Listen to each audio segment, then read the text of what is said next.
삼국지의 인물들 중에서 어릴 때에는 우직하게 인의를 지키는 유비를 좋아하지만 나이가 들수록 유연하게 행동하는 조조를 좋아하는 정도까지는 아니지만 적어도 좀 더 유심히 바라보게 됩니다. 그 이유는 어렸을 때의 생각과는 다르게 실제 세상은 인의를 지키는 유비 같은 사람보다 상황에 따라 유연하게 기준을 정하는 조조 같은 사람이 더 잘 살기 때문일 것입니다. 조조는 마키아벨리의 군주론에서 언급한 이상적인 군주의 모습이기도 합니다. 즉, 조조는 자신과 자신의 권력을 위해서 민심을 염두하면서도 수단과 방법을 가리지 않는 사람이었습니다.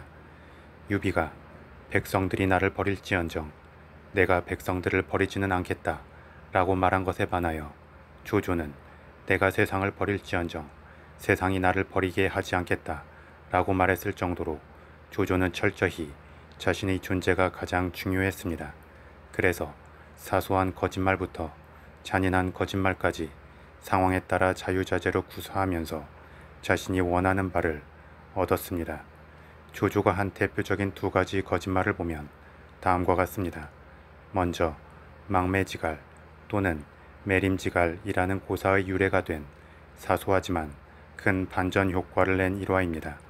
조조가 원소와 싸우기 전에 완성의 세력을 구축하고 있던 장수라는 인물을 토벌하러 갑니다. 그런데 행군 중에 물이 떨어져 병사들이 지쳐갔고 싸우기도 전에 사기가 떨어지는 상황이었습니다. 주변으로 아무리 물을 구하러 다녀도 황폐해진 땅에서 전혀 물을 구할 수 없었습니다.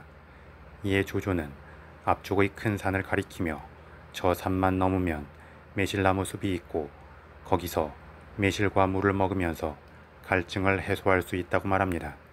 그러자 병사들은 머릿속에서 매실을 떠올리게 됐고 자연스럽게 조건반사로 인하여 입에 침이 고이면서 다시 한번 마지막 힘을 내어 산을 넘을 수 있었다고 합니다. 참고로 이 고사가 나온 배경의 완성 전투에서 조조는 결과적으로 크게 패했고 자신의 큰아들인 조왕까지 죽게 됩니다.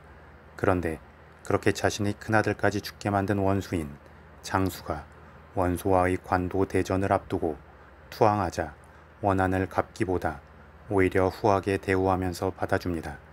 이처럼 조조와 같은 권력자들의 삶의 기준은 크게 모순적인 경우가 많습니다. 다음의 또 다른 조조의 거짓말을 봐도 알 수 있습니다. 조조의 대표적인 두 번째 거짓말은 원소의 이복 형제인 원수를 토벌하기 위해 수춘 전투에 나섰을 때입니다. 수춘성의 방비가 견고하여 조조가 예상한 것보다 성의 공략이 많이 늦어지고 있었습니다.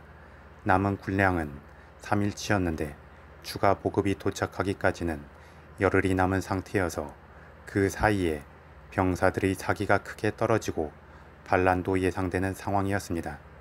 이러한 상황 보고를 한 군량 담당관 왕후에게 조조는 군량을 평소보다 작은 돛박에 담아서 배급하라고 지시합니다.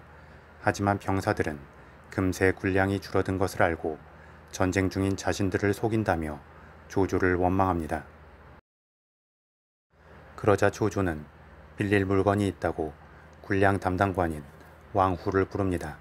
왕후가 자신에게 빌릴 물건이 뭐냐고 묻자 조조는 자네의 머리를 빌리고 싶고 빌린 뒤에는 돌려줄 수는 없지만 대신 자네의 가족들은 끝까지 잘 챙겨주겠다고 말합니다. 그리고 왕후를 군량을 빼돌린 죄인으로 몰아서 공개적으로 목을 자르고 병사들이 원망을 왕후에게로 돌려버립니다. 여기에 더하여 조조는 군량을 빼돌린 왕후 때문에 그동안 넉넉지 못하게 배급을 했다고 말하면서 남은 군량을 전부 풀어 크게 잔치를 벌입니다. 결국 사기가 크게 오른 병사들은 마지막 힘을 내어 수춘성을 공략하고 조조에게 승리를 안기게 됩니다. 이는 왕후 한 명을 죽여 조조와 조조의 군대 전체를 살린 것입니다. 이처럼 거짓말로 죄가 없는 왕후를 죽여 상황을 반전시키는 잔인성을 가진 조조이지만 또 그렇게 죽인 왕후의 가족들을 후하게 챙기는 이중적 모습을 보입니다. 따라서 우리가 조조와 같은 어떤 한 권력자를 평가하고 이해하기 위해서는 일반적이고 절대적인 도덕 기준의 잣대를 사용할 수 없습니다. 더불어 그러한 권력자들은 자신들의 거짓말마저도 결과를 통하여 정당화시키거나 개인의 도와 권력자의 도는 다르다는 명분을 내세우기도 하며 그러한 그들의 주장에 동조하는 혜택을 받은 사람들도 많기에 쉽게 단죄하기도 어렵습니다. 그래서 결국 이러한 조조와 같은 인물들에게 남는 것은 다양한 역사적 평가와 후대 사람들의 필요에 따른 각각의 해석일 것입니다.